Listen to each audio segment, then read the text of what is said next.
श्रीरामं रणरङ्गधीरं राजीवनेत्रं रघुवंशनाथं कारुण्यरूपं करुणाकरन्तं श्रीरामचन्द्रं शरणं प्रपद्ये।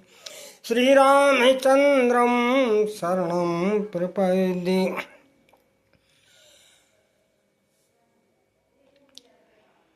सिया राम मैं सब जग जानी, करूं प्रणाम जोर जोग पानी। श्री सीताराम जी महाराज की जय। श्री दुर्गा मैया की जय। श्री सद्गुरु भगवान की जय। जब धर्म के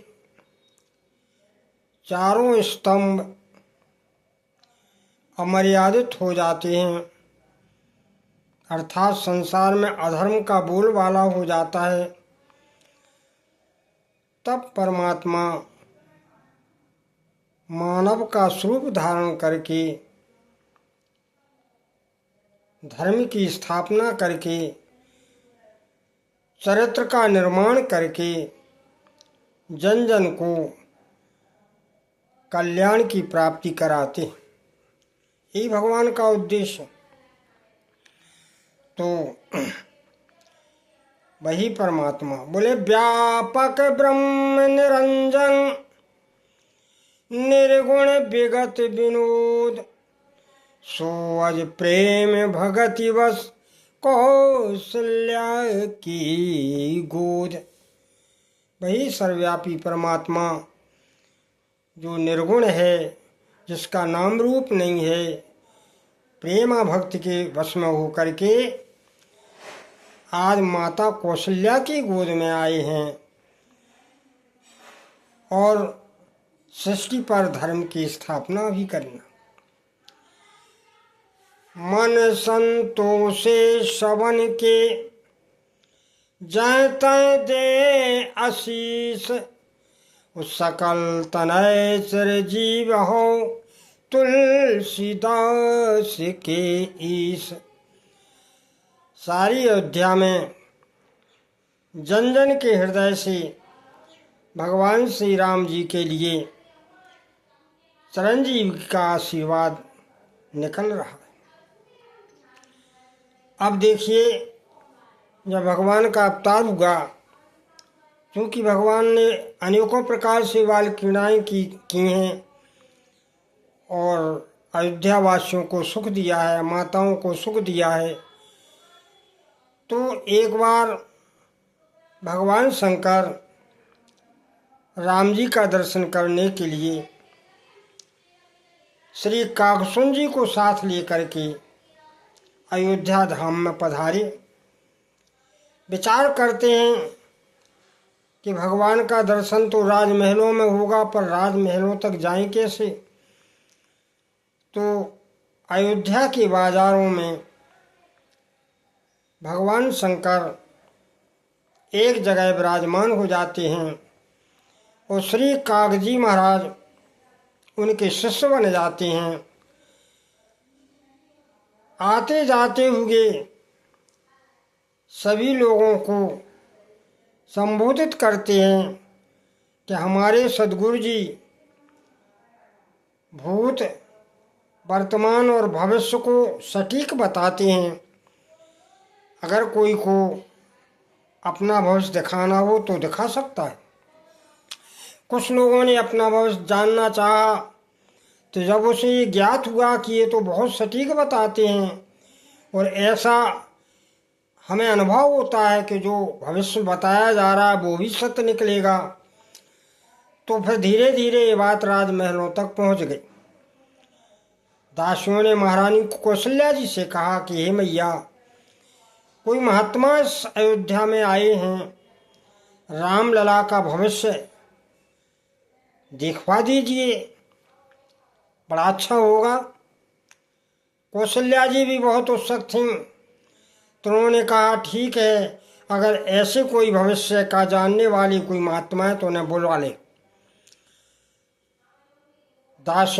दास सभी दौड़े भगवान शंकर जो महात्मा के रूप में विराजे हुए थे, कहा महाराज राजमहलों में चलिए, महारानी जी का आदेश है। बुलाया है उन्होंने। भगवान शंकर तो ये चाहते ही थे, कागजी को लेकर के तुरंत महलों में पहुंच गए।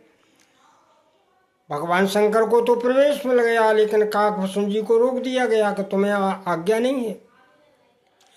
तब काकभूषण ने मन ही मन भगवान शंकर से प्रार्थना किया कि प्रभु आप तो भगवान श्री राम के श्रीमुख का दर्शन करके आनंद की अनुभूति कर लेंगे, लेकिन हम क्या करें। तब भगवान शंकर ने हृदय में प्राकट होकर कहा, अरे तुम परेशान क्यों होते हो, चिंता नहीं करो। और जब भगवान शंकर महलों में पहुंच गए, विराजमान हो गए, राम जी भी आ गए, राम जी का दर्शन भी कर लिया, आनंदित हो गए, तो उसी समय भगवान ने कहा कि मैया हम राम जी का भविष्य तो जब बता पाएंगे जब हमारा शिष्य आ जाए, क्योंकि वो हस्त कमलों की रेखाओं को देखता है, तब कहीं हम बता पाते हैं, क्योंकि हमको कम दिखाई देता है। तब फिर काकभूषण महाराज जी को आज्ञा मिली, वो आए और इस तरह राम जी के भविष्य का जन्म से लेकर के विवाह तक भगवान शंकर ने सारी बात बता दी। और जब विवाह के आगे कुछ कहना चाहते थे तो राम जी ने विचार किया कि ये तो जो है सभी को ज्ञात हो जाएगा कि परमात्मा का अवतार हुआ है। तो फिर भगवान ने बाल रूप में भगवान शंकर की दाढ़ी पकड़ के खींच दी, मानो ये संकेत दिया कि हे भोलेनाथ अब आगे नहीं बताना है, नहीं तो राज खुल जाएगा। भगवान शंकर चुप हो जाते हैं। कहा माता अब आनंद ही आनंद होगा सब। ऐसा कहते हुए भगवान का छक के दर्शन किया, जीवन का लाभ मिला और भगवान शंकर अपने धाम को आ जाते। गोस्वामी जी कहते हैं कि जब पार्वती से भगवान शंकर एक बार कह रहे हैं, क्या बोले और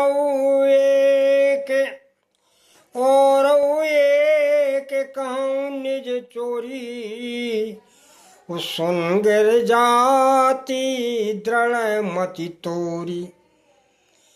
माता पार्वती बोली आपने चोरी की, कौन सी चोरी की। ये तो बड़ी आश्चर्य की बात है कि प्रभु आप चोरी करते हैं, आज तक आपने बताया नहीं। भगवान शंकर हाँ देवी हमने चोरी की। कौन सी चोरी की। बोले काकभूषुंड संग हम दो, काकभूषुंड संग हम दो, मनोज रूप जान नहीं को। हम और कागजी अयोध्या में गए मानव रूप का धारण करके, कोई जान नहीं पाया, इसलिए कि मैं राम जी का दर्शन करना था। परम ब्रह्म परमात्मा जब मानव रूप में धरती पर आया है, धरामंडल पर आया है, तो हम दर्शन बिना कैसे रह जाते। बोले परमानंद प्रेम सुख भूले, परमानंद प्रेम सुख फूले, वो बीथई फिरे मगन मंडोले। हम रास्ते में मग्न होके प्रेम आनंद में फिर रहे थे और हमें राम जी का दर्शन मिला, लेकिन यह चरित्र कोई जान नहीं पाया। बोले यह सुविचरित जान पे सोई, यह सुविचरित जान पे सोई, बोले जा पर कृपा राम की होई। तो इस तरह भगवान शंकर ने भगवान बाल रूप में भगवान के दर्शन किए। भगवान बाल लीलाएं कर रहे और बाल चरित हरि बहुविध कीना, अति आनंद दासन कह दीना। अपने भक्तों को आनंद की अनुभूति करा रहे। कौशलवासी नारी नर वृद्ध अरुबाल, प्राणों ते प्रिय लागे सब खो राम कृपाल। प्राणम ते प्रिय लागे हैं, सभी को राम कृपाल। सभी को भगवान प्राणों से ही प्यारे लग रहे हैं, क्यों ना हो। प्राण प्राण के, जीव जीव के तुम राम। प्राणों के प्राण आधार तो भगवान ही है। तो इस तरह भगवान शंकर ने राम जी का दर्शन किया। एक बार गोकुल में ही भगवान शंकर अकेले गए और भगवान शंकर साधु के भेष में जाकर के भगवान श्री कृष्ण के द्वारे विराजमान हो गए और भगवान रोने लगे। भगवान बालकृष्ण रोने लगे तो यशोदा मैया ने कहा क्या बात है। तो दासियों ने कहा महाराज कोई महात्मा द्वारे बैठा है, ऐसा तो नहीं कहीं वो नज़र उतारता है, हो सकता है नज़र लगी हो बाल जी को। तो यशोदा मैया भगवान को लेके जब महात्मा के पास आती हैं तो भगवान का रुदन कम हो जाता है, और जब महलों की ओर लौटती हैं तो भगवान ज़्यादा रोने लगे। ऐसा कई बार होगा। तब फिर महारानी यशोदा जी समझ गईं। उन्होंने आकर के महात्मा से कहा कि हे महात्मन, ये बहुत ज़्यादा रो रहा है, इसकी नज़र उतार दो। भगवान शंकर ने भगवान श्री कृष्ण को अपनी गोद में ले लिया। भगवान का रोना बंद हुआ, और भगवान का रोना तो बंद हुआ, लेकिन भगवान श्री कृष्ण के भगवान शंकर के नेत्रों से आंसू निकलने लगे और भगवान शंकर समाधि में चले गए। दर्शन नहीं कर पाए, आनंद की अनुभूति हो ही नहीं पाई, समाधि ले गए। अब जब उनको जगाया गया तो भगवान को यशोदा जी ने ले लिया गोद में। वो कहा महाराज ठीक है, अब हमारा बाल कृष्ण ठीक हो गया। भगवान शंकर वापस लौट आए तो पार्वती जी से कहते हैं कि हे मैया, हम गए तो गोकुल में, लेकिन बालकृष्ण भगवान का दर्शन का आनंद नहीं मिला हमें, हम समाधि में चले गए।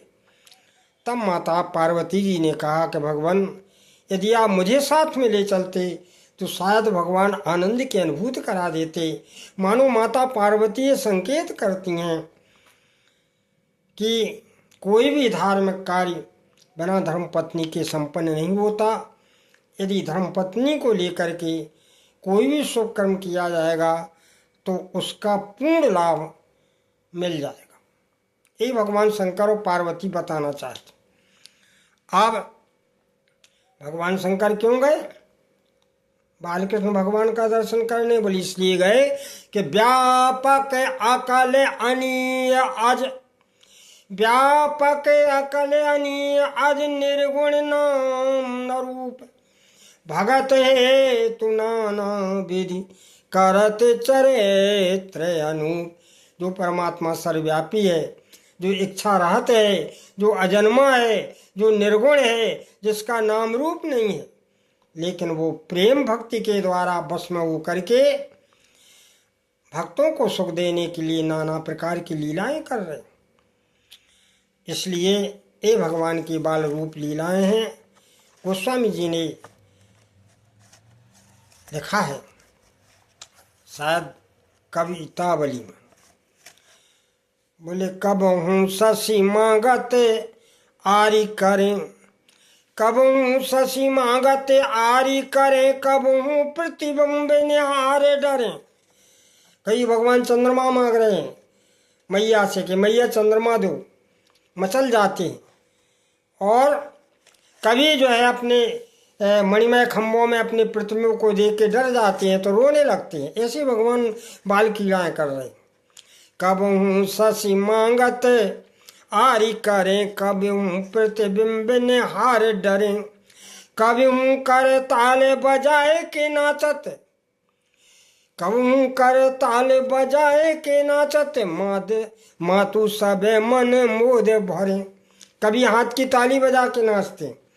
ऐसे ही भावों को देख करके माताएं मन में बड़ी प्रसन्न होती हैं, बड़ी आनंद की अनुभूति होती।